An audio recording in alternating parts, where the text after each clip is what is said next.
Bonsoir mesdames et messieurs et bienvenue pour ce nouveau numéro de French Big Ballers, votre podcast traitant de l'actualité de votre franchise préférée. Podcast que nous tentons chaque fois avec Nas et Adrien qui sont encore présents à mes côtés, d'assaisonner de bonne humeur, légèreté et d'une pointe d'humour comme il s'en va sous le compte. Ce sera sans doute un peu plus difficile ce soir suite aux terribles événements survenus le 26 janvier dernier et nous nous en excusons par avance. Les gars, avant tout, comment allez-vous? Nas? Bah écoute, ça va. Effectivement, on a eu une assez longue pause à cause des événements qui se sont passés. On se sentait pas, enfin moi en particulier, d'enregistrer tout de suite après la perte de Kobe et de Gigi et des autres aussi évidemment. Mais là aujourd'hui, je pense que le deuil est fait, ou en tout cas en bonne partie, et on est prêt et de bonne humeur pour continuer d'analyser et de surtout aussi de se marrer par rapport à notre franchise préférée. Adrien, comment s'est passée ta sieste? Écoute, ça va, non, je suis très très reposé et je vais être extrêmement content de jouer le rôle du Arsène Wenger du podcast ce soir en mode service ultra minimum. On n'a pas Paga ce soir avec nous. Ouais, c'est ça. Là, encore ça, Paga il fait un peu des blagues, tu vois. Moi, dans ce sens, ça, vraiment le. Non, c'est juste que ces derniers mois sont un peu compliqués au niveau du temps libre et donc du temps basketballistique. Mais allez, on va quand même essayer de passer du bon temps avec vous ce soir. C'est parti. On se fait une petite remise en route d'entrée, messieurs. On va commencer par les infos. Allons-y. Donc on s'est pas vu depuis 2 mois, donc je vous propose de reprendre depuis la trade deadline, qui a été très très riche en événements puisqu'on a signé exactement personne. Voilà. Est-ce que quelqu'un veut réagir?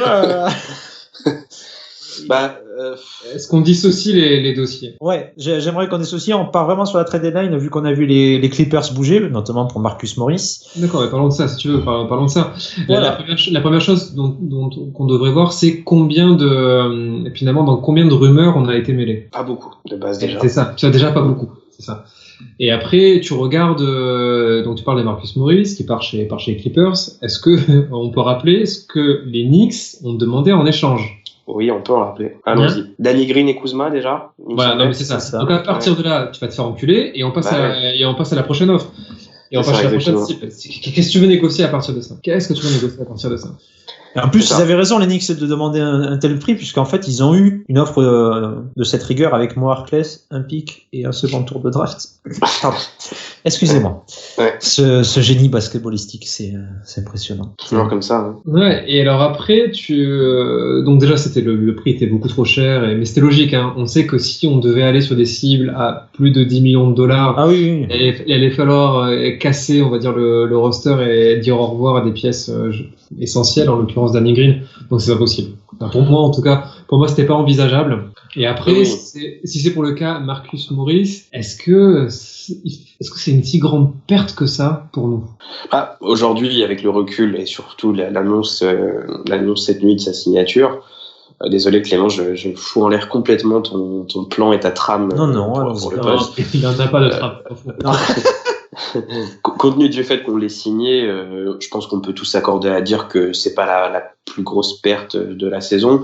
D'autant qu'en plus, on avait vraiment besoin de combler, au-delà effectivement du wing capable de défendre, même si jusqu'à une certaine mesure avec Marcus Morris, même aussi un peu avec son frère, ça se discute aussi.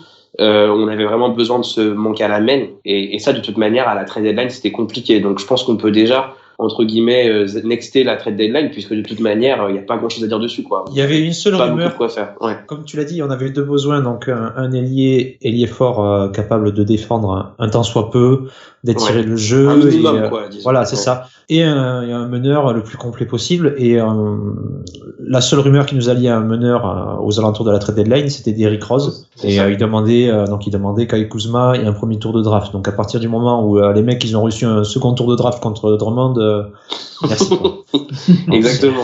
Exactement. Du coup, on avait 2 besoins, et en termes de trade deadline, on avait réellement 2 packages, et encore, c'était 2 packages honteux pour nous, Morris et Eddie Rose. À partir de là, donc on a donné notre avis d'ailleurs sur les 2, notamment sur Derrick Rose. Est-ce que vous regrettez qu'on ne l'ait pas signé, par exemple?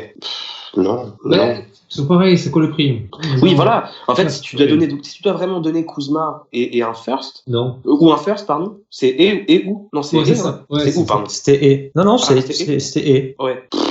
Non, encore aujourd'hui, non, je regrette pas de ne pas l'avoir signé, franchement. En fait, comment l'expliquer? Je pense honnêtement que on a plutôt bien fait plutôt Vogel du coup a bien fait d'essayer d'impliquer un peu plus Caruso, là en augmentant un peu ses minutes, plutôt que d'aller all-in sur Derrick Rose. En fait, je pense que Derrick Rose, quoi qu'il arrive, aurait déséquilibré énormément un roster qui déjà de base est quand même par moments un peu déséquilibré lui-même.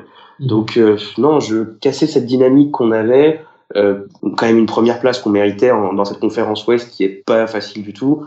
Non, pour moi, on a fait le bon choix de ne pas se positionner pour D-Rose parce que le prix à payer était quand même vraiment élevé, je trouve. Ouais. Adrien? Ouais, c'est dans la même chose pour D-Rose. Je suis d'accord. Ça aurait été sympa, tu vois, si on avait dû lâcher quoi, aller un prospect ou un second tour, tu vois, un truc comme ça, ou à la limite un prospect et un second tour, je dirais ok, d'accord, on c'est prend. Ça. Ouais. Mais pas plus. Et est-ce qu'on a vraiment besoin de ce type-là? Peut-être. Enfin, je sais pas. En tout cas, non, je suis content qu'on n'ait pas fait ce move, et idem pour Maurice. Parce qu'après, les gens vont dire, oui, mais regardez, les Clippers se sont du coup renforcés. Est-ce que là aussi, les Clippers se sont vraiment renforcés? Non, mais je te pose. À la main. Avec Isaiah Thomas. Ils se sont renforcés. Non, vas-y, continue, Adrien. Juste pour revenir sur Maurice, parce que tu peux te dire, oui, génial, ils ont signé un ailier fort fuyant. Ok. Mais Maurice, il était en train de surperformer. Il était limite devenu la première option au sein d'un roster qui est, on va le dire quand même, ne le cachons pas, en difficulté. Ouais. Et là, donc, tu dois l'intégrer dans un effectif où tu as quand même Paul George, Leonard et Lou Williams. Ah, mais oui, non, mais c'est sûr que c'est pas, en fait, sera pas la même tisane. Ah, mais carrément. Et en plus, lui, c'est un joueur avec un caractère qu'il faut gérer, tu vois. Il est moins relax que son père. Et une défense inexistante. Aussi. Donc, je me dis, j'attends de voir, tu vois. Pareil, vu le prix à payer, non, je suis content qu'on n'ait pas fait ce move. Là, pour le coup, il me semble que Pelinka a été moins désespéré qu'à la trade deadline passée. Mais d'ailleurs, en passant, tout à l'heure, quand j'ai tweeté le comparatif du talent grade des deux frères Maurice, j'ai vu donc le mec de Clippers FR, donc Cheyenne, et un de leurs rédacteurs, Reflex 2K, je crois, son arrobase, discuter en dessous de mon tweet, limite un peu en panique, quoi, en se disant on a signé Marcus Morris, mais on n'est pas en train de l'utiliser correctement. Mais pour l'utiliser correctement, on en revient à ce que tu disais, Adri, il faut lui donner beaucoup de responsabilités dans un roster où t'as plus de responsabilités à donner quasiment, puisqu'en fait tes responsabilités c'est Kawhi qui les a, les clés c'est lui qui les a, et voilà, et les clés de secours c'est Paul George. Et à la rigueur, peut-être un peu Lou Williams aussi. Enfin, sur le banc, t'as déjà Lou Williams et Trezarel qui fonctionnent très bien en binôme, et tu leur Exactement. Bon, après. Et donc, du coup, voilà, il paniquait en se disant, mais en fait, parce qu'en fait, j'avais lu un insider des Lakers, je crois que c'était, je sais plus qui c'était, qui expliquait que, en fait, peut-être que Markieff Morris, finalement, dans ce registre de role player, tel qu'on l'entend, tel qu'on prend cette définition du role player, en fait, peut-être que Markieff Morris, finalement, c'est la bonne affaire des deux frères Morris, quoi. Donc, bon, après à voir, aujourd'hui, c'est un peu difficile de le dire parce que, on l'a pas encore vu sous nos maillots, sous nos couleurs, pardon, mais voilà. C'est plutôt cool, finalement. C'est plutôt bien. De pas être tombé dans le piège, peut-être, de la surenchère. Marcus Morris. Ouais. De ne pas avoir surenchéri sur Marcus Morris et sur Derrick Rose. C'est ça, parce que tu peux dire que la trade deadline aurait été vraiment la trade deadline du piège où les autres GM auraient voulu t'abuser, alors que tu sais que tu as une fenêtre de tir assez resserrée pour le titre, et là ils auraient dit ok, c'est du all-in, donc allez, on va signer les Lakers pour leur refiler, comment dire, un joueur confirmé. Bon, on n'est pas tombé dans le piège, et c'est déjà très bien. Voilà. D'autant plus, je parlais de Derrick Rose, d'autant plus que il y avait oui, c'est vrai Darius Collison, notre ami Collison. Darren, excuse-moi, je suis en panique depuis qu'on parle de Marcus Morris, tu vois, Marcus Morris, Darius. Bref, Darren Collison. Darren Collison, qu'on sentait un peu plus, de plus en plus proche des Lakers, qui avait annoncé vouloir faire son retour en début d'année, en se donnant un temps de réflexion jusqu'à mi-février, jusqu'à après la trade deadline. Et donc, qu'on a vu apparaître au Staples, manger avec Jenny Buss et... On lui a donné du vin, hein? Il a bu le vin des Lakers. Putain, pardon, excuse-moi, fini. Et donc, Darren Collison qui annonçait qu'il n'était pas prêt. Magret de canard, bordel. Qu'il n'était pas prêt acclamé par le Staples et tout. En plus Quel enfer. Et donc, il a annoncé qu'il n'était pas prêt à rechausser les baskets et qu'il préférait continuer à taper aux portes. C'est ça. Mais moi, je pense que c'est ça. Moi, je pense qu'il a négocié ça, en fait. Hein. Il a réussi à négocier un gros chèque pour les témoins de Jéhovah. Genre, ouais, je reviens, mais d'abord, t'envoies le chèque. Et après, tiens, The Bill, je reviens. Et à moi, le chèque. Hein. Non, mais c'est dur de savoir vraiment le vrai du faux.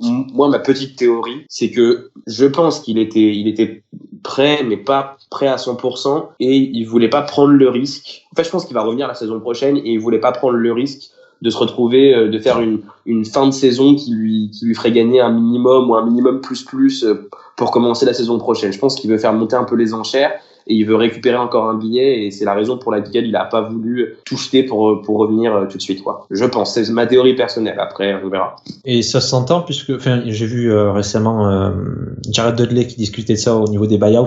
Ouais. Quand il disait que c'était une fausse bonne idée, puisqu'en fait, pour les joueurs, une fausse bonne idée pour les joueurs, puisqu'en fait, ils signaient généralement au minimum, et l'année d'après, t'étais obligé de re-signer au minimum, quoi. C'était, tu pouvais pas espérer avoir un salaire un peu plus conséquent. Enfin, voilà, ça s'entend. Moi, personnellement. Il nous met dans la merde, hein, quand même. Ouais, je me le voyais vraiment bien, hein, la main Darren Collison. On en avait discuté plusieurs fois. Pre-Andy, excellent playmaker. Voilà, il a fallu s'en remettre. Adrien, est-ce que tu t'en es remis, toi, ou est-ce que tu en veux encore À qui, à Collison? Ouais. Bah, en fait, c'est pas tant que j'en veux à Collison, c'est que j'en veux surtout qu'on ait re-signé Rondo. Après, ouais, c'est pas faux. Après, lui, attends, c'est quand même compliqué. On se rend pas compte quand même de l'exigence aussi d'un sport NBA, et je suis d'accord avec Nas. Dire, à un moment donné, tu t'arrêtes pendant 6 mois. Vas-y, hein, pour revenir. Hein. Bah oui. On n'a pas vu les images, hein, les fameuses images de ces joueurs qui se remettent un peu en forme pour espérer. J.R. Smith. Non, mais tu vois, aïe. au moins t'as ça d'habitude, t'as toujours ça, tu vois, qui annonce le corps. Ouais, 2-3 trainers qui mettent des vidéos sur Insta pour faire monter le suspense et les trucs. Darren Collison, il y a vraiment rien qui a fuité, quoi. Rien, donc tu sais, honnêtement, tu dis, après, imagine, tu fais, ouais, j'ai lancé Collison et il est genre claqué, tu vois. Ouais. Tu vois qu'il met pas un pied devant l'autre, tu fais qu'est-ce que on se serait fait insulter, putain. On serait fait insulter, et là, t'aurais aussi bousillé le vestiaire. Déjà, t'aurais encore plus démotivé Rondo, Caruso aurait pâti aussi. Enfin bref, tu vois, tu peux dire, est-ce que c'était le moment? Est-ce que c'était finalement le moment? Ouais, carrément. Ça a l'air vachement bien. Tu sais, tu te dis toujours, ça a l'air vachement bien sur le papier, mais ça a l'air vachement bien sur le papier en te rebasculant au mois de juin 2019. Ouais. Et 6 mois plus tard, c'est une autre NBA, c'est un autre vestiaire, donc compliqué. Maintenant, on peut passer à. Je pense qu'on peut clore le dossier Collison, à moins que Clément ait encore un commentaire à faire dessus. Non, j'allais dire que faute d'avoir signé Collison, on est passé sur le dossier des buyouts, puisque plusieurs franchises se sont séparées de joueurs vétérans qui voulaient partir vers d'autres horizons, comme Michael Kidd-Gilchrist. Il y avait Marvin Williams. Ouais, effectivement. Marvin Williams qui aurait été pas Mo Harkless. Ouais, une recrue. Pas encore. Ouais. Si ça se trouve, il va venir, mais bon, maintenant, je vois plus trop l'intérêt. Enfin, bref. Et Marvin Williams qui aurait été une excellente recrue, mais bon, qui a décidé d'aller chercher sa bague aux Bucks. Ouais, Marvin Williams, ça aurait été vraiment bien. Ce qui s'entend, hein. Après, quand t'as le choix d'aller aux Bucks, je pense qu'on y va rapidement. Ouais. Non, la grosse perte, c'est la signature de Reggie Jackson aux Clippers, quoi. Ah. Ouais, prout. Ouais, pipi. Mais cette mine de rien, à la place des fans des Pistons, putain, je ferais la gueule quand même, hein. Ouais. Parce que genre, en mode, on se plaignait de Pelinka l'an passé, mais en mode, je ne rentabilise mais aucun de mes concepts. Ça se pose là, quoi, tu vois. Après, c'est nickel, hein. Je te jure, ils ont récupéré un second tour de draft contre Drummond, Reggie Jackson et Markieff Morris. C'est bon. C'est propre quand même, hein, tu vois. Ah ouais, non, mais alors, au niveau ingérence, putain. Heureusement qu'on a fait les Mikhaïlouk l'année dernière, quoi. C'est ça. Non, mais de toute façon, je pense que Reggie Jackson, depuis le début, qu'on veuille le signer ou pas, c'était sûr qu'il allait signer avec les Clippers pour sa proximité avec Paul George, notamment. Du coup, parti de là, on était perdants et à aucun moment, je pense qu'on a existé dans ce dossier. Après, et là, il faut quand même en parler, il y a eu des reports, on va dire, un peu plus subversifs, qui expliquaient que il y a malgré tout une faute de travail de Pelinka dans beaucoup de dossiers de buyout, de trade deadline et dans le dossier Collison aussi, expliquant que le père Pelinka visiblement n'est pas assez préparé, ne fait pas assez bien son job, et en fait il a l'impression que les dossiers lui glissent entre les mains alors que visiblement il ne ferait pas réellement les démarches nécessaires pour vraiment s'offrir les moyens d'aller chercher le joueur X ou Y. Et ça, je pense qu'on peut peut-être en parler rapidement parce que ça fait chier d'entre guillemets de le piétiner alors que il y a eu le décès de Kobe, que c'était son parrain, etc. Mais il faut aussi, et puis aussi qu'il a signé Markieff Morris. Mais il faut aussi quand même dire que ça ne m'étonnerait pas, entre guillemets. Voilà, ces reports-là arrivant pour Reggie Jackson, etc. m'étonnent pas vraiment, puisque on a quand même eu dans le passé, on en avait parlé dans le pod précédent, des petits soucis parfois je sais pas comment on peut appeler ça, est-ce que c'est des soucis d'appréciation, j'en sais rien, mais il y a un problème quand même au niveau de la gestion des signatures côté Pelinka. En fait, il y a un truc, c'est vrai, tu soulèves un point extrêmement intéressant, et qui rajoute effectivement de l'eau à notre moulin, mais ouais. Quelle est la méthode de travail de ce type? Voilà, c'est ça. Quelle est la méthode, quelle est l'éthique, quelle est la charge de travail de ce type? En fait, ce que j'avais lu, pour être plus précis, c'était que visiblement, il ne s'entourait pas assez. En fait, il gardait un cercle trop restreint, que ce soit au niveau de l'exécutif des Lakers, c'est-à-dire au sein de l'institution. Il diversifie trop peu son cercle proche qui lui permettent de négocier justement avec les joueurs, avec les agents, etc.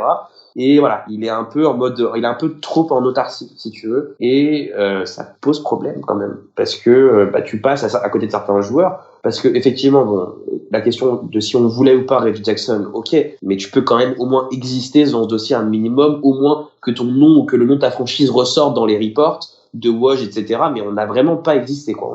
Les Lakers n'ont pas existé sur ces dossiers-là, et ça pose quand même quelques questions. Et il est ressorti en tout cas l'intérêt des Lakers pour Jackson, dans le message de Woj. Ouais, il l'a supprimé. Ouais, c'est ça. Ouais, il l'a supprimé. Ouais, il l'a supprimé. Bah ouais, il n'a pas existé. Je sais pas si c'est ça qu'il a voulu cacher et, sur ça où il s'est planté, ou si quand il a dit elite like point guard, je sais pas quoi. Non, mais voilà. Du coup, c'est vrai que il y a quand même des petits questionnements sur sa façon d'opérer.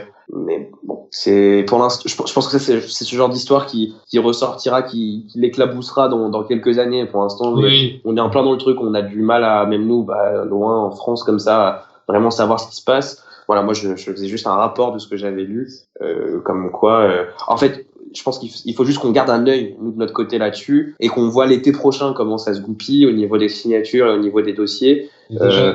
Parce que oui, j'ai oublié de le mentionner, pardon, j'ai fini. Il y avait effectivement aussi le dossier Kawhi, où en fait, visiblement, on aurait attendu tout ce temps, alors qu'on n'avait absolument aucune chance de le signer, et que Pelinka vivait dans une bulle, pensant qu'il était encore dans la course pour Kawhi, alors que pas du tout. Et alors qu'en fait, réellement, on aurait dû, entre guillemets, jeter l'éponge et se focus sur des signatures un peu plus quali, si je puis me permettre, que Rondo, Daniels, Cook et compagnie, quoi. Voilà. C'est bizarre quand même, parce que il me semble quand même qu'on se fait doubler sur Kawhi à partir du moment où les Clippers activent le plan Paul George. Et c'est un plan qui arrive assez tard. Hein. Bah oui, mais alors, c'est pas ce que disait le report en question. Il expliquait que en fait, on se serait planté sur toute la ligne sur le dossier Kawhi, en fait. Voilà, on se serait planté sur toute la ligne sur le dossier Kawhi. En tout cas, les Lakers, quoi.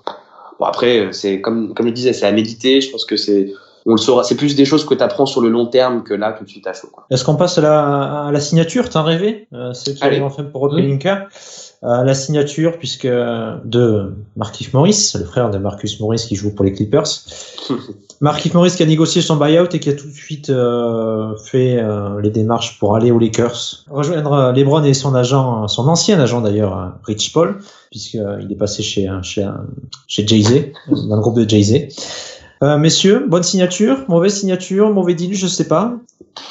Bah Adri, commence si tu veux. À mon aussi étonnant que ça puisse paraître, je pense qu'on signe finalement le meilleur des deux frères Morris. Ouais, c'est ce que nous disait d'ailleurs Sunset au passage. Ouais, c'est ça. Je pense qu'on signe le plus sérieux et le plus polyvalent. Puisque tu parlais des grades de Markieff Morris, elles sont quand même assez intéressantes. Il y a pas mal de polyvalence en attaque. Du moins, puisque c'est un joueur qui semble, qui est quand même pas mal à 3 points, au-dessus de la ligue et assez bouillant, que ce soit en tête de raquette et dans le corner sur le côté gauche. Ensuite, il est bon aussi en 1 contre 1, il est pas mal en playmaking, il est aussi au poste, c'est plutôt pas mal, vraiment. Et sur la gravité aussi, la gravité quand il coupe vers le cercle, quand il roule vers le cercle, c'est bon également. Donc là, c'est pas mal. C'est pas mal. Après, quand tu regardes les chiffres en défense, c'est pas. Alors, en défense, c'est pas terrible, effectivement. Et surtout, là où c'est pas terrible au Pistons, c'est dans les statistiques d'impact. Que tu le prennes sur le PIPM ou que tu le prennes sur le on-off, c'est pas bon. c'est pas bon. Et Après, ceci dit, mais est-ce que ça joue pas avec le fait que les Pistons soient l'une des équipes les plus éclatées de la ligue? si, et surtout que ce qui est remis en cause par rapport à cette différence entre l'impact et le talent affiché par Maurice, ouais, en gros, c'est l'utilisation qui est faite de Maurice. Ouais. Et d'après ces chiffres, etc., une utilisation plus proche de ce qu'il aura aux Lakers, donc c'est-à-dire sur un pick and roll, enfin sur un joueur qui est off-ball et non pas sur pick and pop ou au poste, ça conviendrait un peu plus justement à son profil et ça augmenterait son impact. Tu me confirmes, Adrien, ou tu C'est ça, c'est exactement ça la conclusion qui se dessine sur ce joueur-là. Ce qui veut dire que concrètement pour nous, ce joueur, donc Markieff Morris devient le remplaçant, enfin le premier remplaçant dans la rotation au poste 4, et donc Kuzma va être responsabilisé balle en main. C'est ça ce que ça veut dire, grosso modo le changement. Ouais. Donc voilà. Avec un repositionnement de Kuzma poste 3 et beaucoup plus de minutes d'Eggy poste 5 aussi. C'est ça. Ouais, et Kuzma poste 3 et donc il y aurait la balle, puisque ce serait à lui de créer ou pour lui-même en mode tu vois YOLO Kuzma en mode hier contre Boston techniquement. Un peu ça, c'est ça. Et alors soit Vogel est un génie si ça fonctionne, soit ça va vraiment nous donner, on va dire, de très belles munitions pour encore dézinguer ce bon vieux Kuz. À voir. Ça signifie, moi j'ai peur que ça signifie, il va falloir aussi qu'on parle du cas Maggie Howard, parce que l'arrivée de Markieff Morris, pour moi, ça va signifier beaucoup plus de small ball et du coup beaucoup plus de minutes d'AD en 5 et du coup beaucoup moins de minutes pour Maggie et pour Howard. Et du coup, j'ai du mal à dessiner, bien sûr, évidemment. J'ai du mal à dessiner comment ça va fonctionner, comment ça va se passer pour notre duo d'intérieur. Bon, c'est vrai que Maggie de toute façon finissait pas les matchs, mais on avait quand même pris une petite habitude de temps en temps, surtout quand il était chaud, de voir Howard soit en closing, soit au moins on va dire début jusqu'au milieu du 4e quart-temps, quand les matchs étaient serrés évidemment, j'entends. Du coup, c'est un peu difficile de me projeter là-dessus, quoi. J'ai envie de te dire que si Maurice, statistiquement, ne perd rien en venant chez nous, voire même, tu vois, est un petit peu meilleur, ça pourrait même peut-être encore plus donner des motifs d'espérance une fois arrivé les playoffs. Ouais. Ça, c'est mon avis, à voir. En tout cas, c'est pas une si mauvaise signature que ça. Si mauvaise, non, c'est une bonne signature, et ça pourrait être vraiment une très bonne surprise. Voilà. Ouais, un peu comme Howard en fait finalement. Enfin, Howard, sauf que Howard de base, on partait pas du principe que c'était une bonne signature, on partait du principe que c'était une mauvaise signature et on a eu voilà. Moi, les minutes, tu parlais des minutes qui vont être diminuées sur le poste 5, je pense qu'elles vont essayer d'être drastiquement diminuées sur la rotation du poste 2 en fait. Puisqu'aujourd'hui, on a quand même des joueurs, on a quand même des passages avec AD en 5 et soit LeBron, soit Kuzma en 4. Donc, c'est des passages small ball. Ouais. Et donc, on a souvent un arrière qui est décalé en 3, donc, à savoir Danny Green ou KCP. Et forcément, si, il y a du temps de jeu de Kuzma qui est rétribué sur le poste 3, automatiquement, il y a des minutes de ces deux joueurs ou de la rotation au niveau des guards qui va être, voilà. Donc, à voir qui c'est qui va être impacté par rapport au niveau de jeu. Ouais, ça paraît un peu compliqué. Je sais pas s'il va réussir à sortir en deux. Bah oui, c'est bizarre parce que effectivement, d'un côté en plus, lui, il responsabilise un peu plus Caruso en termes de minutes. Ouais. Mais il garde cet équilibre avec Rondo parce que il babysit un petit peu Rondo aussi. KCP, mine de rien, tu peux pas le mettre à 5 minutes par match puisque c'est quand même un joueur c'est quand même loin d'être notre pire joueur. Non. Il est malgré son il a fait un début catastrophique. Catastrophique, mais quand même assez impressionnant. Voilà, exactement. Du coup, effectivement, moi, je suis d'accord avec toi. T'as une lecture où vraiment tu te dis, comment on va faire, quoi. Enfin, ça va être compliqué quand même. Comment on va faire et à la fois, elle va pas être si facile que ça, quoi. Comment on va faire et à la fois c'est nécessaire puisque même si Markieff Morris est dans la moyenne en défense, en défense moyenne plus. On voit qu'on est régulièrement en difficulté sur ces postes 3-4, pas trop mal balle en mer. Tatum, hier, il nous a salopé, malgré tous les efforts de KCP pour le contenir pendant 3 quarts temps. Il s'est un peu fait calmer dans le 4e, mais KCP s'est fait rouler dessus pendant 3 quarts temps. Voilà, c'est ça. Malgré le très bon positionnement de KCP et la volonté, quoi. Et c'était pareil pour Kawhi le premier match de la saison quand on a mis KCP sur Kawhi parce que LeBron ne voulait pas défendre dessus. KCP s'est fait allumer dans tous les sens et c'est régulièrement le cas quand il défend sur un joueur plus grand et qui est à la fois très mobile, quoi. Donc, à voir si Markieff Morris va pouvoir permettre un ajustement défensif sur ce plan-là. Bon, en tout cas, ce qui est quand même assez rassurant sur ce volet-là, justement, c'est que tu vois, là, tu signes un véritable casseur, quoi. Tu signes un mec qui est juste là, hyper agressif. Mentalité, tu vois, c'est bon, les frères Maurice, quoi. Je veux dire, je fais pas de dessin. C'est pas des enfants de cœur du tout. Et au moins rien qu'à ce niveau-là, c'est quand même assez rassurant. Après, à voir si ça suit en termes de défense pure, de QI et même de rapidité, si tu veux, d'explosivité, mais de réactivité latérale plutôt, j'entends. Mais en tout cas, en termes de mindset, il va être là. Il va être là. Faut voir. Je pense qu'il faut attendre justement peut-être un premier match contre un ailier. Parce qu'on a un qui arrive en plus là bientôt, non, contre un très très bon ailier, si je me trompe pas. Un grec, Giannis Papadopoulos ou un truc comme ça. N'est-ce pas? Voilà, ça va être le baptême du feu et puis déjà on va voir même peut-être qu'il sera intronisé contre Nola et peut-être quelques minutes soit contre Zion, soit contre Brandon Ingram, soit contre les deux pour lui s'il joue. Oui, puisque là il est officiellement signé là du coup. Ouais, exactement, il est officiellement signé cette nuit, donc ça pourrait être un premier test, quoi. Il pourrait directement être dedans. Enfin bref, parlons des matchs d'ailleurs, peut-être transition. J'allais juste dire que conséquence directe justement de l'arrivée de Maurice, c'est qu'on a dû se séparer de DeMarcus Cousins.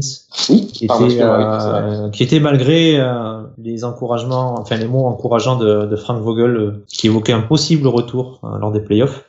Donc il a été écarté par Rob Pelinka, il a été récemment coupé. Cousins qui semble plutôt bien prendre la chose, donc ça laisse présager qu'il était au courant, que c'est le fruit d'une discussion avec le front office, donc voilà. Lui pourra toujours assister au match et à la vie du groupe et aura toujours accès aux installations des Lakers pour sa rééducation, donc je pense que ça n'entrave en rien les possibilités de le re-signer et d'enfin le voir sous le maillot des Lakers du coup. Ce qui est quand même aussi... Pardon, vas-y, tu m'as fini. Je disais qu'il me semblait quand même accroché à ce groupe-là et je pense que ça lui convenait pas de partir sur une saison blanche, quoi. Et ce qui est quelque chose qu'il faut créditer aussi à Pelinka, parce qu'on s'est donné à cœur joie, moi en particulier, pour déterrer ce journaliste qui expliquait son ingérence potentielle sur certains dossiers. Mais la façon dont il a géré l'évacuation de Cousins pour la fin de la saison est quand même plutôt bonne, parce que moi je parie pas du tout, mais vous non plus d'ailleurs, parce qu'on en a parlé plusieurs fois cette année, sur le fait que si on cut Cousins, qu'on puisse facilement le re-signer l'année prochaine. Pour nous, c'était impossible. Et la façon dont ça a été géré, c'est quand même une petite masterclass de Pelinka, il faut le dire. Ouais. Adrien. Quelque part, je dirais même que ça me soulage, parce que j'étais. Toi, t'étais le premier justement un peu sceptique justement sur le dilemme Cousins. Ouais, sur le retour de Cousins, j'étais un petit peu embêté en disant, ok, il revient, mais comment et à la place de qui et dans quel, tu vois, combien de minutes tu lui donnes à ce mec-là en play-off. Ouais, mais non, c'est sûr. C'est une vraie question. Quelle alchimie dans le collectif et dans quelle place? Et pour moi, le fait que finalement, tu le coupes, même si comme tu le disais, tu le rappelais Clément, au niveau du timing entre les déclarations et le move en lui-même pour faire de la place à Maurice, ouais. C'est un petit peu bizarre, mais la suite rassure sur que l'attachement de Cousins à ce vestiaire et le fait que finalement il n'a pas réellement démarré son aventure avec les Lakers et que donc il reviendra avec nous l'année prochaine, ce qui nous fait dire que l'année prochaine on ne sera pas embêté déjà sur le poste 5. T'as déjà résolu le poste 5 et donc c'est ça tant mieux. Voilà, tant mieux. Ça fait plaisir.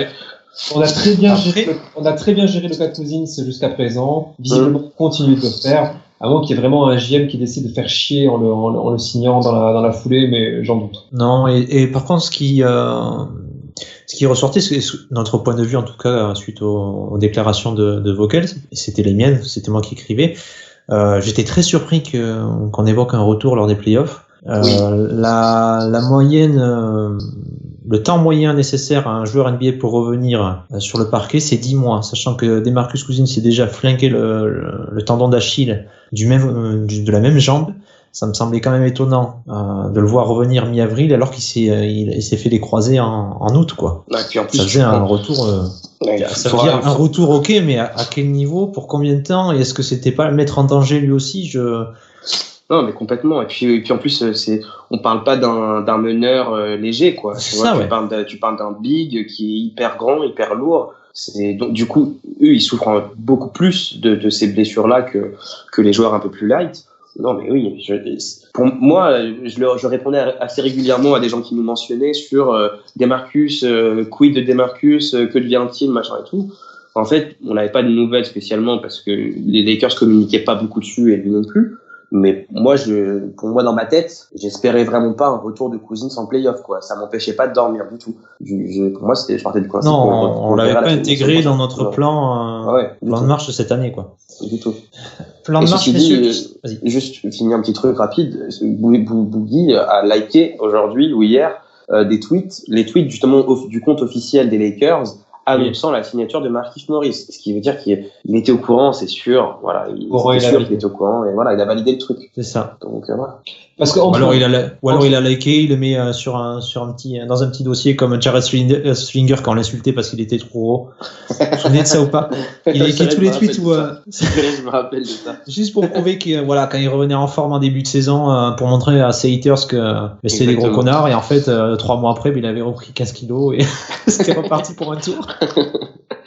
Non mais pardon Adrien, t'allais dire quelque chose. Non, je disais que parce que s'il a vraiment fallu faire de la place pour Morris et si Cousins n'avait pas validé ou aurait été mécontent de la chose, t'avais toujours Troy Daniels qui aurait pu faire en parfait fusible. Voilà. Allez hop, c'est non mais complètement d'accord avec toi. Messieurs, on passe un peu au match.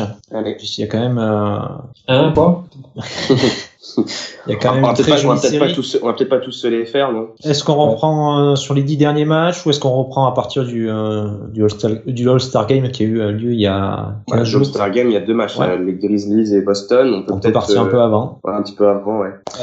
Donc sur les 10 derniers matchs, on a eu 3 défaites, à savoir que sur les 3 défaites, c'est 2 grosses équipes, donc les Sixers et Houston. Ouais. Houston, un match qu'on ne doit jamais perdre mais qu'on perd. Et le 3e, c'est Portland avec des circonstances atténuantes puisque c'était le match qui suivait, qui avait été déjà repoussé de quelques jours, mais qui suivait. Non, pardon, c'est le match qui devait se jouer après le match des Clippers qui a été reporté, mais qui était quand même très proche du décès. C'est ça. C'est le premier retour sur le parquet des Lakers après le décès de Kobe Bryant. Et donc une défaite sur notre parquet face à Portland. Ouais. Messieurs, ces 10 matchs malgré ces défaites, est-ce que on a de quoi être optimiste? Moi j'en dis une chose, c'est que l'équipe me paraît fatiguée. M'a paru physiquement émoussée avant la pause du All-Star Game. Oui, avant la pause du All-Star Game. Ouais, tu vois, du coup la pause est arrivée, au bon moment. Et je suis d'accord avec toi. Quand tu regardes un petit peu les derniers matchs, même si tu inclus les 2 dernières victoires, t'as baissé de régime. T'as quand même baissé de régime au niveau de la défense et au niveau de l'attaque. Ouais. Il était temps qu'on retrouve un second souffle et il est peut-être temps aussi que Vogel commence à penser réellement au playoff et à se dire est-ce que je continue à tirer sur la corde sur mon duo dont on devient de plus en plus dépendant. Voilà, c'est un peu les inquiétudes que nous donnent ces derniers matchs. Non, mais en ce sens, on peut se féliciter du calendrier qu'on a eu autour du All-Star Game. Tu joues Golden State, Phoenix, San Antonio et Sacramento, à part Houston, quoi. Tu vois, t'as quand même des matchs accessibles et qu'on gagne. On aurait pu avoir un bilan un peu plus catastrophique sur cette série. Ouais, parce qu'une équipe un petit peu costaud, avec surtout des joueurs capables de nous faire mal sur nos défauts qui sont quand même pas si compliqués à analyser. Hein. Quand tu joues avec 2 intérieurs qui sont un peu gênés au périmètre, c'est très très facile quand même de nous mettre dans le dur. Donc ouais, c'est ça. Tu vois, on était vraiment prenable durant cette séquence. Là et même hier, tu vois, quand même hier aussi, on est quand même pas serein. Hein. Non, on n'est pas serein. On n'est pas serein. Après, tu parlais d'intensité et moi je retire le match d'hier justement en termes de méforme plus ou moins physique parce que pour le coup hier la débauche d'énergie était réelle de part et d'autre et des 2 côtés et ça a quand même beaucoup donné quoi contre les Celtics. Notamment en défense. Même chez nous, c'est quand même beau ce qu'on a pu sortir. Oui, c'était un beau match finalement, tu vois. C'est un match n'a pas besoin d'être beau quand ça met du 3 points de partout dans tous les sens et tout. C'est un match aussi où même t'as un LeBron qui tire à 35 ou 40% sur le match, qui qui en rate beaucoup, AD aussi qui en rate beaucoup, mais ouais, 40% pour AD, ouais. Ouais, AD, ouais. Tu te dis bon, ce fut quand même une très très belle partie et qui moi m'a quand même donné beaucoup d'espoir sur notre capacité en play-off à pouvoir hausser le ton, notamment à être un peu tu sais, entre guillemets un peu impériaux, un peu killer, tu vois. Hier, c'était un super match. Bon, on se fait peut-être les autres rapides et on finit par les Celtics, vu que c'était le tout dernier, non? Oui, c'est ça, c'était le dernier. Ouais. Les matchs notables, si ce n'est les grosses branlées infligées à Sacramento, San Antonio et Phoenix, c'est aussi la victoire juste avant l'All-Star Game contre Denver, à Denver. Ah oui, celle-ci, elle était très importante. Ouais, celle-ci. très importante, et aller gagner à Denver, c'est jamais facile. Toujours cette question d'altitude, mais voilà. Ah oui, grosse masterclass de la part des Lakers.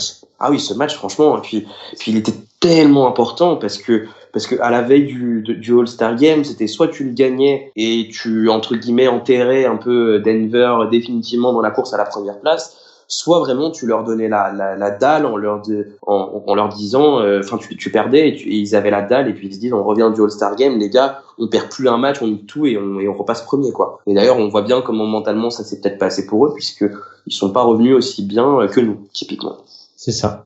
Et donc ensuite on a redémarré, on est reparti sur notre petit chemin avec une belle victoire face à Memphis. On s'est fait peur pendant le troisième quart-temps, mais heureusement, voilà. On a fait le taf quand même face à Ja Morant et ses petits copains. Ouais, puis une équipe quand même qui fonctionnait bien, qui était très enthousiaste, qui n'a peur de rien, tu vois. Ah ouais. C'est une équipe de jeunes, tu vois. Ouais, c'est une belle équipe, c'est ça. C'est un peu comme les Pelicans. Ouais, exactement, ouais. C'est le même registre. Alors, peut-être quand même plus de talent brut du côté des Pelicans, mais c'est quand même, à mon sens, comparable dans l'enthousiasme que ça peut dégager. Non, il fallait gagner. Et il fallait gagner contre eux. Alors, c'est dommage quand même que ce soit pas une belle branlée, voilà, tu vois, un plus 25, sonnant et trébuchant, et que tu te fasses peur pour rien, hein. Mais aussi c'est parce que le match il est maîtrisé, hein. Mais oui, dans l'ensemble, et tu le vois sur la fin aussi. Comme tu disais, tu vois, là, sur la fin, voilà, quand tu closes et quand tu dois redevenir sérieux, ça redevient sérieux, et hop là, et tu fais parler la différence de talent. Parlons peut-être des Celtics, du coup.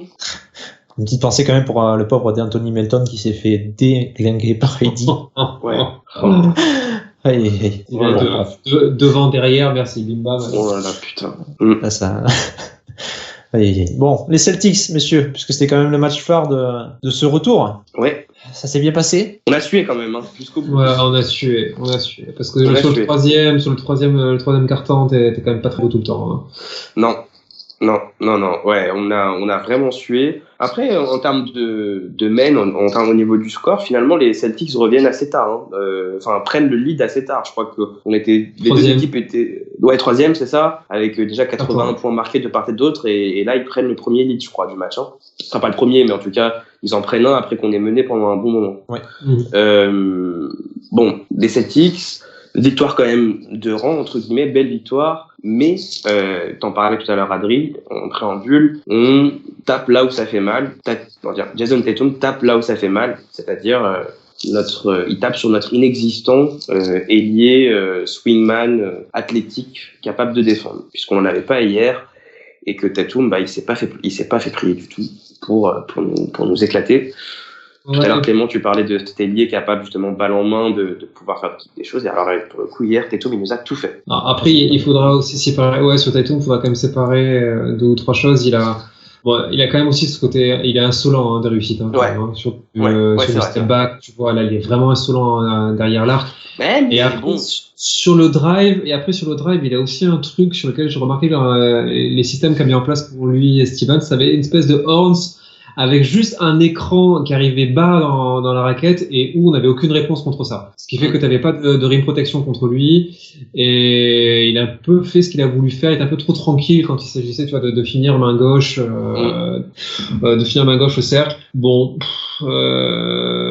ouais, je sais pas. J'ai parfois juste trouvé quand même que c'est plus un problème pour moi de pivot dans l'ensemble que d'un ailier. Ouais. Vous pouvez pas le contenir. Ouais, juste sur de la communication, tu vois, de la communication à l'intérieur, et avec un pivot qui parfois ne sait pas comment se positionner. Est-ce que je monte sur lui? Est-ce que je l'attends au cercle?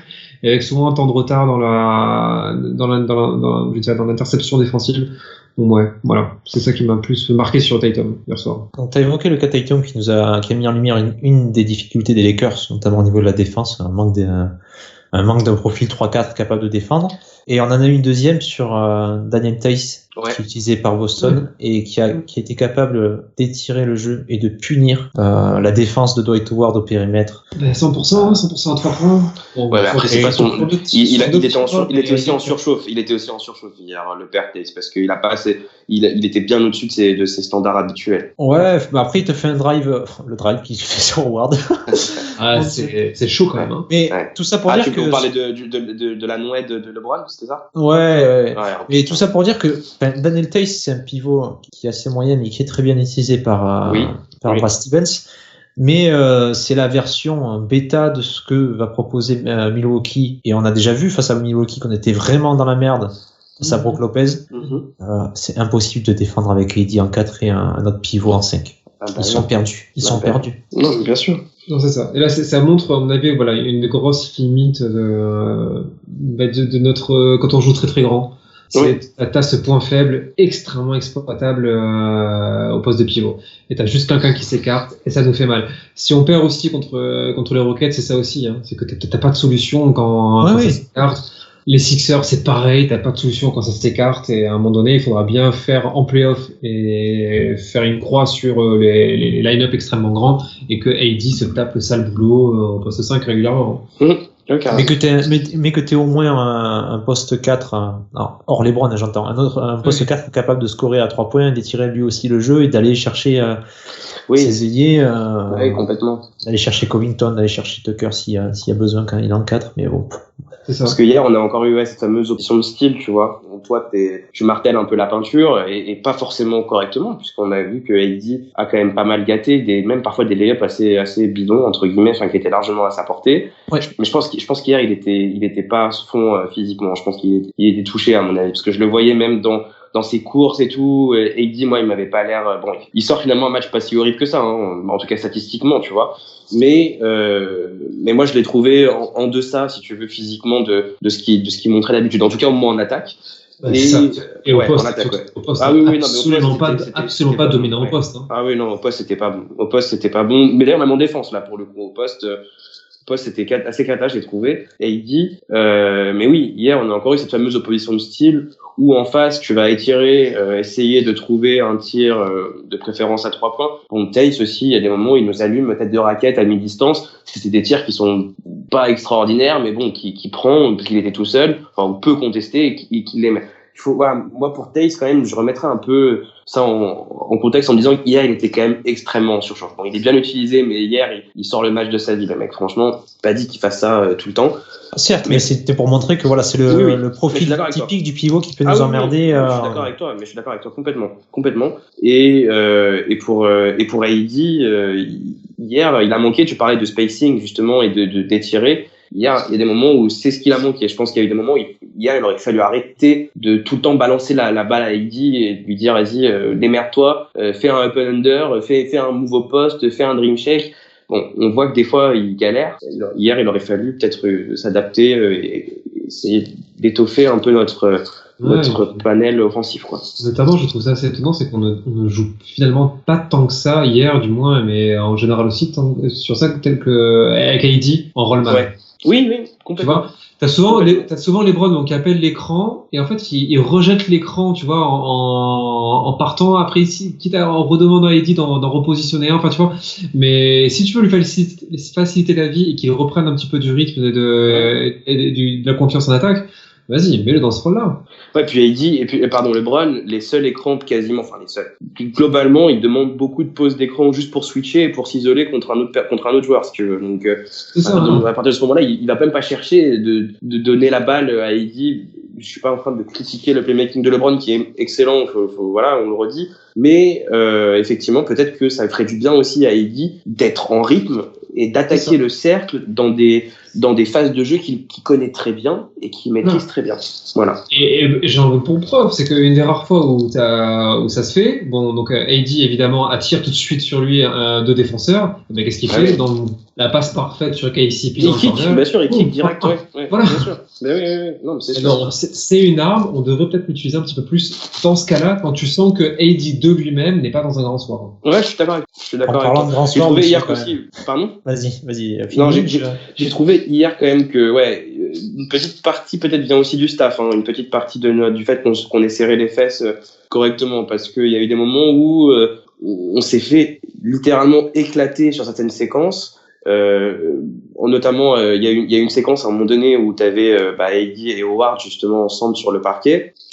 Il y a eu des séquences où on s'est vraiment fait éclater et il aurait peut-être dû sortir l'un ou l'autre, ajuster son line-up, le rendre plus petit déjà pour commencer, parce que les Celtics en face ont beaucoup joué petit finalement contre nous et c'était pas loin de l'emporter quoi.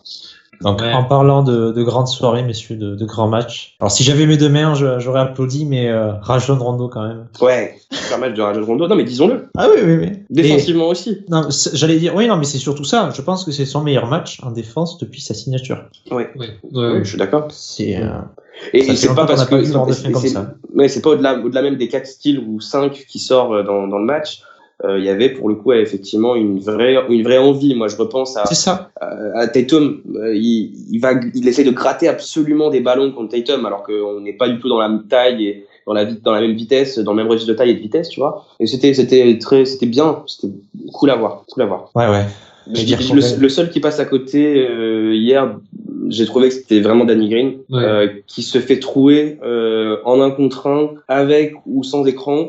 Hier, c'était pas son truc. Et le problème de Danny Green aussi, c'est que moi, je trouve parfois qu'il a trop tendance, quand il se fait prendre de vitesse en 1 contre 1, à plutôt qu'accepter et concéder l'aide qui va arriver, qui arrive quand même globalement tout le temps, vouloir peut-être un peu trop en faire et provoquer des fautes sur du reach un peu bidon, un peu con, tu vois, un peu stupide, peut-être un peu par orgueil entre guillemets. Et hier, il en a fait un petit peu aussi. Donc petit match pour Danny Green et c'est vrai qu'on se fait pas mal entre guillemets haranguer sur notre compte par des gens qui nous disent Danny Green, vous en parlez pas beaucoup, ça fait un moment qu'il est pas bon. Et oui, alors j'ai pas les stats en main sur son impact offensif et défensif, en tout cas au moins sur les 15 derniers matchs. Mais moi c'est vrai que visuellement j'ai l'impression qu'il est un peu en peine. Et le problème c'est que lui offensivement, c'est pas le problème, c'était admis. Danny Green, soit il est dans un grand soir et il va planter 20 pions, soit il est dans un petit soir et il va finir à 1 sur 9 quoi. Et c'est Danny Green. Je sais pas ce que vous en pensez les gars, mais voilà, c'était peut-être une piste éventuellement sur le roster actuel. Adrien? Ouais, non, je suis d'accord. C'est vrai que j'avais fait attention à c'est déjà une remarque que tu faisais il y a pas mal de temps, Nas. Et c'est vrai qu'il y a de ça quand même sur le joueur, hein. C'est un peu tout ou rien. Oui, au tir, vraiment. Après, ça ne porte pas tant préjudice que ça pour le moment, parce qu'on a quand même des joueurs au profil relativement similaires qui arrivent à prendre son rôle. Là, tu parlais de Rondo, mais ça fait mal aussi de le dire que KCP parfois. KCP, bien sûr. KCP arrive, à le faire oublier. Et hier, on parlait de la défense, mais pour une fois, KCP a fait parler a été à la hauteur de sa réputation. Si tu vois, dans l'intensité, dans le jeu sur le joueur, dans l'agressivité. Bon, tant qu'il y a ça, lui et Bradley également, tant qu'on a ces joueurs-là qui sont au niveau, bon, voilà. Ouais, il est pas mal un peu masqué, effectivement, le cache-misère, entre guillemets. En playoff, ça sera pas le cas. Si à ce moment-là, si se passe son niveau de jeu, et à la limite, effectivement, même si il peut être en difficulté en défense, ça lui arrive, ça on le savait, le joueur non plus n'est pas, c'est pas un lockdown extraordinaire. Ouais, c'est ça, voilà. C'est pas Tony Allen, hein. C'est pas Tony Allen, comme type de joueur. Mais s'il fait ses 1 sur 5 à 3 points et où il saccage 2 ou 3 tirs ouverts par match, là, on va commencer. Là, on va commencer, effectivement, à un petit peu grincer les dents. Bah oui, ce qui m'emmerde, c'est qu'il a quand même, il est loin d'avoir les looks les plus moches de l'équipe, hein, dans les matchs, tu vois. Il est pas du style à prendre les tirs un peu casse-cou, un peu compliqués. Il a souvent des tirs assez ouverts. Ouais. Dans des positions plus qu'il aime bien, ligne de fond notamment, et tu vois quand ça rentre pas, putain t'es là devant ta télé, tu te dis putain merde mec, mets-le dedans quoi, tu vois. Et Voilà, c'est un peu ce qui m'embête. C'est un joueur que j'aime bien quand même globalement, donc j'ai un petit biais quoi entre guillemets. J'ai pas envie de le saccager tout de suite. Mais il y a des moments où il m'énerve, quoi. Il y a des moments où il m'énerve, faut le dire. Et il va avoir l'occasion de se relancer sur les prochains matchs, mais surtout un peu abordables avant d'attaquer une grosse série face à des équipes playoffables et favorites pour le titre d'ailleurs. Yes. Donc on commence sur les prochains matchs. Réception des Pelicans. Lakers win. Ouais, Lakers win. La même pour moi, donc on va sur ça. Hop, déplacement à Golden State. Ah oui, non. On continue, hein. Ils ont Andrew Wiggins, attention. C'est vrai. qui est un ailier qui serait susceptible de nous faire peur. Un ailier balle en main, extraordinaire, scoreur, n'est-ce pas? Extrêmement régulier, important. Ouais, exactement. Déplacement à Memphis qui n'aura pas Jaren Jackson Jr. avec eux. Ouais, c'est vrai. Ouais, il s'est blessé contre nous justement. Il n'est pas revenu après la mi-temps. Il s'est blessé sur la dernière action du deuxième quart-temps. 2 semaines minimum. Ouais, 2 semaines, réévalué dans 2 semaines, ouais. Je veux dire, adieu les playoffs. Bye bye. À voir après, les autres sont un peu loin derrière. Ouais, les Lakers W pour moi encore, hein, franchement. Ouais. Même aussi. Déplacement aux Pelicans. T'as envie de dire Lakers win parce que franchement sur le papier, même si Zion est extraordinaire. T'es au-dessus. Ouais, t'es au-dessus quoi. Désolé. Okay. Hein. Ouais. Ça fait 4 victoires de suite encore, enfin 4 victoires supplémentaires qui sera. Ouais, c'est une série 6 quoi en gros. Ouais. C'est ça. Et là, attention, réception de Philadelphie. Non mais lui, ça me fait peur. Hein. Franchement, je suis là. Après c'est la réception, tu vois, c'est chez nous. Ouais, mais ça c'est comme Boston. Ça c'est les matchs chez eux, on les a pas joués. Ouais, c'est vrai. C'est vrai, on les a pas joués. On n'a rien à foutre. Quoi. Ouais, c'est vrai. Donc, et à l'inverse, eux aussi, t'as l'impression qu'ils en ont rien à foutre. Par contre, quand ils jouent des favoris, ça tape. Hein. Ouais. En plus c'est vrai que quand tu regardes un peu la physionomie, on rentre du coup d'un mini road trip, c'est ça? Tu me disais Grizzlies, et quoi avant les Grizzlies? Non, après les Grizzlies c'était chez les Pelicans. Oui, donc en fait on fait Pelicans plus Grizzlies, c'est un mini road trip, c'est ça? Ouais. On fait 4 matchs à l'extérieur. Ouais, voilà. On reçoit les Pelicans et on fait 3 matchs à l'extérieur, donc avec Golden State, Memphis et la Nouvelle-Orléans. Oui, pardon, merci, excuse-moi. Oui, non, Sixers, putain, c'est dur. Ouais, je vais dire elle, vas-y, ça me fait chier de le dire, mais la défaite, je pense encore. Allez, tu peux te démarquer en donnant une victoire. Ouais, je démarre, je dis. Moi j'hésite, je voulais dire victoire, mais Adrien dit victoire, donc ça me fait un peu peur. Victoire aussi. Et attention là, réception de Milwaukee. Mais c'est toujours pareil. Moi, je mets défaite. Ah, tu mets défaite? Ouais, moi aussi. Ah, ça me fait chier. Bah oui, mais moi, tu vois, par chauvinisme, j'ai envie de te dire, vas-y, on met victoire et on les froisse. On les froissera pas, quoi. Allez, moi, je mets victoire, vas-y. Allez, victoire. Ok, nickel. Donc, on arrive au même bilan, mais pas par le même chemin. Exactement. Parfait. On passe au top flop, messieurs, rapidement. Un top, un flop. Qui c'est qui veut commencer? Pas moi. Oh là là. Un top flop. Vas-y, commence, Clément. Top, Avery Bradley. Ouais. Qui se fait refaire une petite santé, voilà. Ah oui, putain, oui, c'est vrai, effectivement. Bah là, un bon top même. Ouais, très compliqué pour lui. Avant sa blessure, c'était déjà compliqué, et ensuite au retour de sa blessure, c'était la descente aux enfers. Descente aux enfers. On se demandait s'il allait pouvoir rester, s'il pouvait rester titulaire, ou si justement il fallait réinsérer KCP dans un starting five. Et voilà, Bradley est non seulement efficace en défense, mais il retrouve son shoot aussi sur les 10 derniers matchs. Je crois qu'il tire à 52%. Ah oui, non, mais là c'est la surchauffe totale. Là, c'est la folie. Ouais. Si bien qu'il est remonté tranquillement. Je crois, Adrien, tu me disais tout à l'heure 37%, c'est ça? Ouais, c'est ça. Sur toute la saison, donc sachant qu'il a eu un énorme passage à vide. Donc voilà, à saluer le retour en forme d'Avery Bradley. À vous. Ok. Moi c'est un top un peu plus. Allez, vas-y, je le fais. Tant pis, c'est un top un peu plus émotionnel. Moi, je mettrais Vanessa Bryant en top. On en parlait un peu en off, Clément, tout à l'heure. Et je suis extrêmement surpris, mais on va dire heureusement surpris de la façon dont elle a encaissé tous les événements qu'on connaît tous. C'est même encore aujourd'hui un peu dur d'en parler, je pense, pour nous tous. Vanessa Bryant pour son courage et aussi entre guillemets pour la remercier, même si elle m'entendra jamais, parce que grâce à elle, je pense qu'elle a entre guillemets absorbé une partie de ma peine aussi, et elle est probablement la raison pour laquelle le fait de me dire que qu'elle n'est pas si mal pris, enfin qu'elle est mal vécue, mais qu'elle en soit pas non plus en dépression ou au bord du suicide, etc., qu'elle reste forte, je pense que ça m'a aussi un peu, d'une certaine manière, aidé à l'accepter et à faire mon deuil. Du coup, voilà, mon top, ce sera Vanessa Bryant. Adrien? C'est très compliqué. Ouais, en top basket, ouais. En top basket, c'est Surtout qu'en plus, tu regardes plus de matchs depuis 3 mois, donc c'est compliqué. Depuis 2017. Non, j'ai pas quoi te dire en top. Non, Bon, bah tant pis. Top. Est-ce que vous voulez allumer des gens en flop Je vais allumer des gens. Toi, le fils de pute qui signa toutes les images. Ah oui, bah tiens, tiens. Bah, on peut faire un flop commun, effectivement, à l'autre enculé qui se fait passer. Mais tu sais que, juste en passant, petite parenthèse rapide, en fait, j'ai tapé un peu Liquid sur donc l'entreprise Leak ID, qui est l'entreprise qui a déposé la plainte au nom de la NBA techniquement, qui est visiblement l'usurpé de son identité. Et en fait, c'est pas la première fois qu'ils se font passer pour eux. C'est-à-dire qu'ils ont l'air d'avoir bon dos, les gens de chez Liquid, puisque alors ça a banni des vidéos sur YouTube pour rien, pour un oui, pour un non, des chaînes, du Twitter, du machin, du truc. Du coup, il faudrait peut-être que le père Hervé, Hervé je sais plus quoi, qui s'occupe de l'ITID, commence à bosser un peu. Parce que sur la table. Voilà, c'est ça, parce que ça commence à bien faire. Dis pas bosser un peu, on va encore se faire l'union, on va sauter. Donc ouais, petit fils de pute qui s'amuse à nous emmerder, bah écoute, t'es le flop du jour. Adrien, notre flop ou pas? Non? C'est à part le 26 janvier, non. Ouais. Ah ouais. Terrible, hein. Putain, celui-là, on aurait eu du mal à se remettre, hein. Je trouve un cul. Ouais.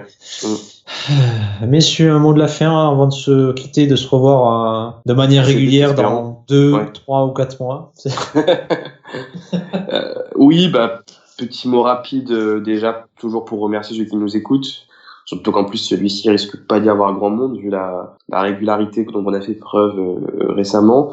Merci à vous d'être arrivé juste ici. Et arrête, on croit qu'on est dans un studio. De quoi? Les gens on croit qu'on est dans un studio. Ouais.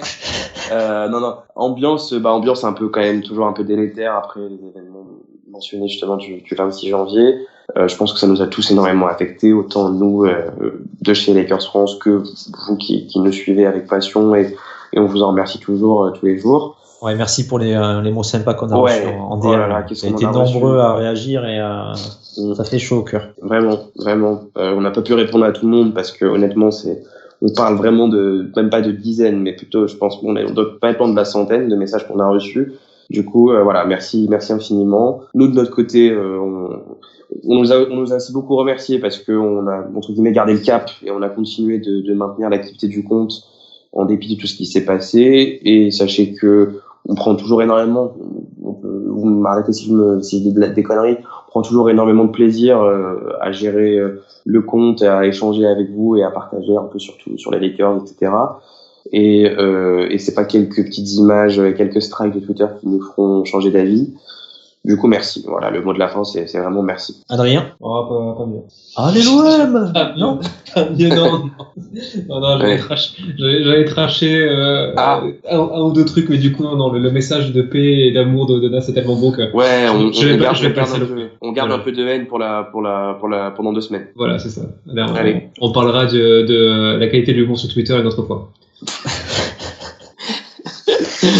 Ah, mais moi je vais finir sur une citation d'André Malraux qui disait que le tombeau des héros est le cœur des vivants. Et personnellement, je sais pas vous, mais moi personnellement, je suis sans crainte parce que si le sportif est mort, je sais que l'homme vit en chacun de nous. Ouais. Voilà. C'est beau. Allez, bonne soirée les gars, on se revoit d'ici 4 semaines.